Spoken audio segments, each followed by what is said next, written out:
Formula लिखो खंड सूत्र करके। वो हम लोगों ने जो खंड सूत्र पढ़ा है वो 2 अक्षरों में पढ़ा है ना। यहाँ पे हम लोगों को खंड सूत्र पढ़ना है 3 अक्षरों में। तो जब भी हम लोग पॉइंट P के निर्देशांक निकालते थे, है ना, उस पॉइंट P के निर्देशांक क्या होते थे? अगर कोई पॉइंट P दो बिंदु AB को एक अनुपात M1 M2 में विभाजित कर रहा है, तो उस केस में हमारा जो P पॉइंट के निर्देशांक आते थे वो क्या आते थे? M1 x2 M2 x1 upon M1 plus M2। फिर हम लोग बाय एक्स निकालते थे उसका, M1 by 2 M2 bye 1 upon M1 plus M2। तो अब इसमें Z भी निकाल लेंगे, M1 by 2 M2 by Z2 and Z1 upon M1 plus. तो अभी तक 2 अक्ष निकालते थे, अब 3 निकालेंगे बस। ये खंड सूत्र जो है ना, ये कौन सा वाला है? अंतःविभाजन वाला। ठीक। इसके बाद बाह्य विभाजन में क्या होता है? अगर यही पॉइंट P AB को बाह्य विभाजन कर रहा हो तो क्या होगा? सिर्फ इनके बीच में कैसा मार्क आ जाएगा? माइनस का मार्क आ जाएगा। तो समझ गए, अंतःविभाजन ये होता है। बाह्य विभाजन अगर पूछा तो, बाह्य विभाजन पूछा तो साइन चेंज। अगर नोट डाल के क्या करोगे? अगर बिंदु P मध्य में स्थित है, बिंदु P कहाँ स्थित है? मध्य में स्थित है।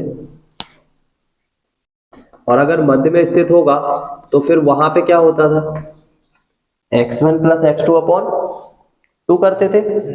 तो यहाँ पे किसको इसको यहाँ पे बस सेम वही चीज करना है, बस कौन और आ जाएगा? Z और आ जाएगा।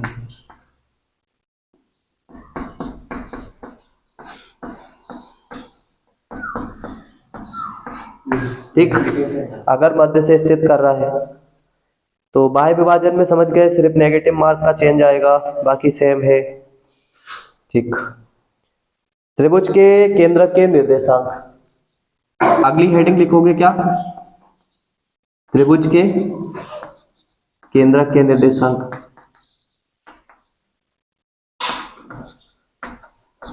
तो त्रिभुज के केंद्रक के निर्देशांक कैसे निकालते थे? x1 plus x2 plus x3 upon 3 करके। तो वहां पे सिर्फ हम दो ही वो निकालते थे coordinate, x1 x2 x3 upon 3, और बस बाय 1 बाय 2 बाय 3 अपॉन 3, बस यही दो निकालते थे। अब किसको भी निकालेंगे? Z1 Z2 Z3 अपॉन, बस ये एक बढ़ गया। ठीक है, तो ये हो जाएंगे त्रिभुज के केंद्रक के निर्देशांक। अंक हो गए। इसके बाद एक हेडिंग में लिख लो चतुष्फलक के केंद्रक के निर्देशांक।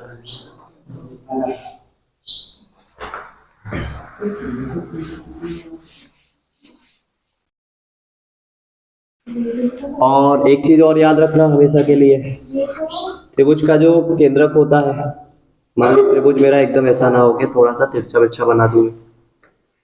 ये जो त्रिभुज होता है इसमें जो एक इसका केंद्रक होता है, ये केंद्रक इस लाइन को किस अनुपात में विभाजित करता है? 3:1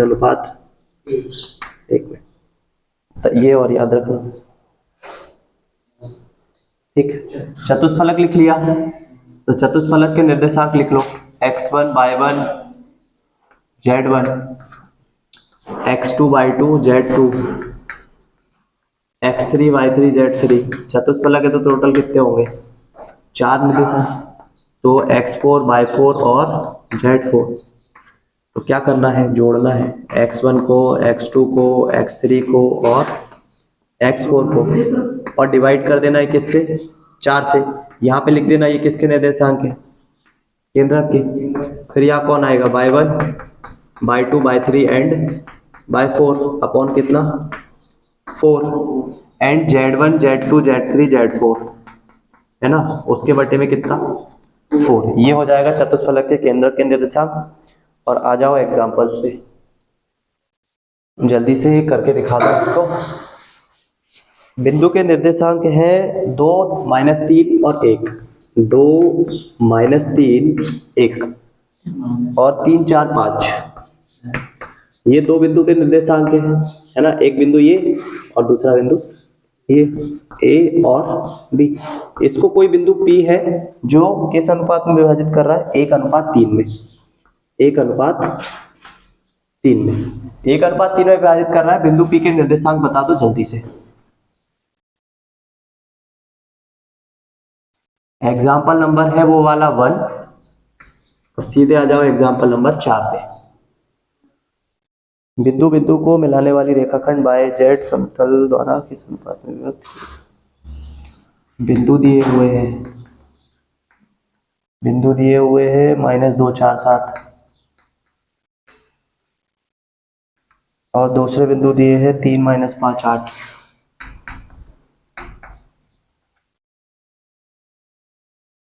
को मिलाने वाली रेखाखंड बाय जेड तल द्वारा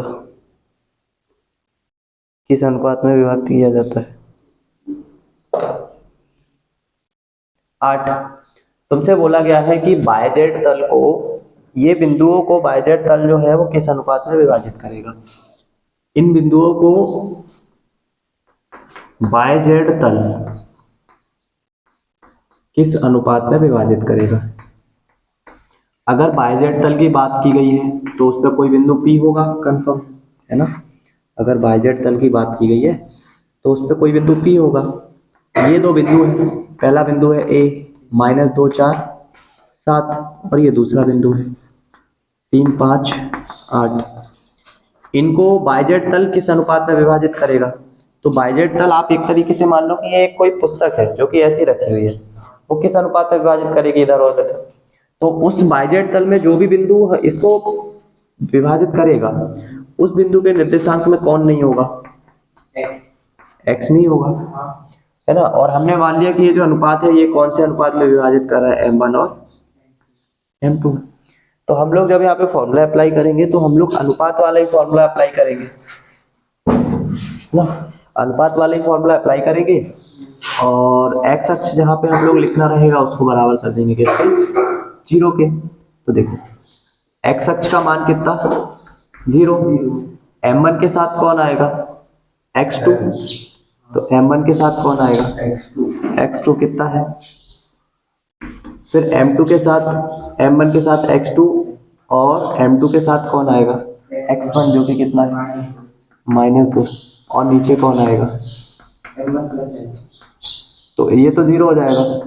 हमें सिर्फ 3m1 मिलेगा माइनस का 2m2 बराबर, तो 3m1 बराबर आ जाएगा 2m2।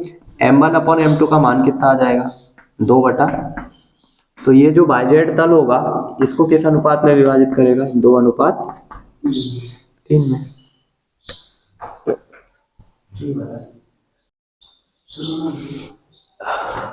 एग्जाम्पल नंबर 6, बिंदु दिए हैं,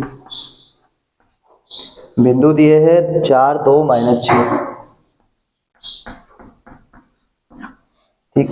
उसके बाद दिए है Q, बिंदु दूसरा वाला दिया है 10 -16 6, और को मिलाने वाली है। तो ये बिंदु P के निर्देशांक है, ये Q के निर्देशांक है, को मिलाने वाली, मिलाने वाली रेखा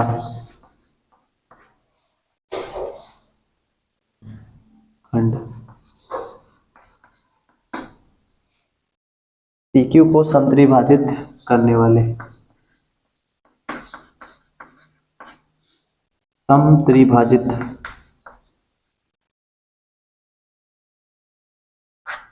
समत्रिभाजित करने वाले बिंदु के निर्देशांक,